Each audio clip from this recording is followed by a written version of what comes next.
परदेसी हो जाए प्यारी बहनिया, परदेसी हो जाए प्यारी बहनिया। हमार खूब बढ़िया घर में जा दिया, लेकिन करेजा तब फाटी जब अपना बहन के हमने के 5 बजे भोर में विदाई करब जब, और हम 5 बजे ले रहा अपना बहन के विदाई करके ही जाए। एगो भाई के दिल की आवाज बका भैया तने डीले डली है भाई। बन जाए अपना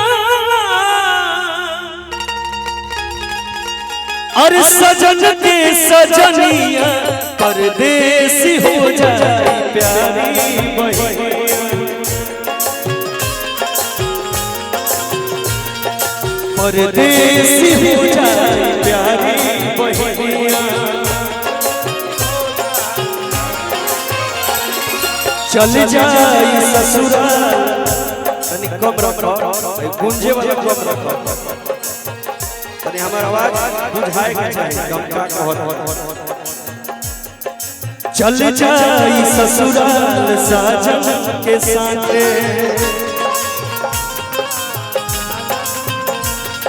पावे महावर सजी मेहंदी हाथे, बन जाए अपना सजन के सजनिया, बन जाए अपना सजन के सजनिया, परदेसी हो जाए प्यारी बहनिया, परदेसी हो जाए प्यारी बहनिया। हमारे गार्जियन बड़ भाई छोटे भैया और हमारे अमित की तरफ से पुरस्कार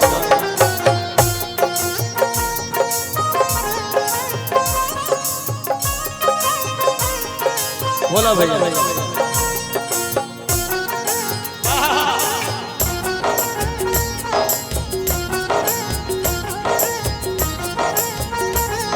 हो गए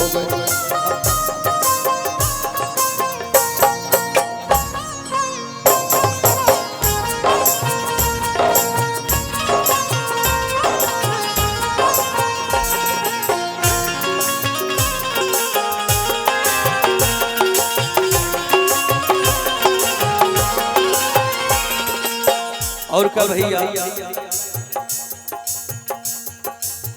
बन जाए नैना दोनों गंगा जमुना, बह जाए सुवन के धार हो,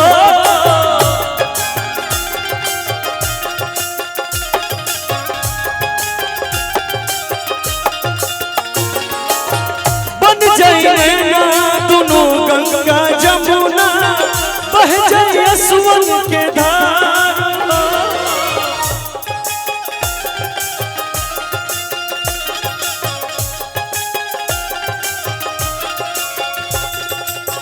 होते फजीरे उडोली में चढ़ी है, होते फजीरे उडोली में चढ़ी है, लेके जाइए कहाँ रहो,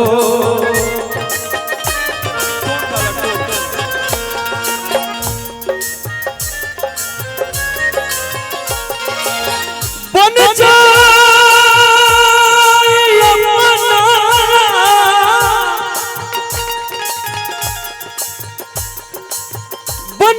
अपना सजन के सजनिया, परदेसी हो जाए प्यारी बहनिया, परदेसी हो जाए प्यारी बहनिया, परदेसी हो जाए प्यारी बहनिया, परदेसी हो जाए प्यारी बहनिया, परदेसी हो जाए प्यारी। एगो दुगो और जोन हमार चलत सुना दी ना भेजी।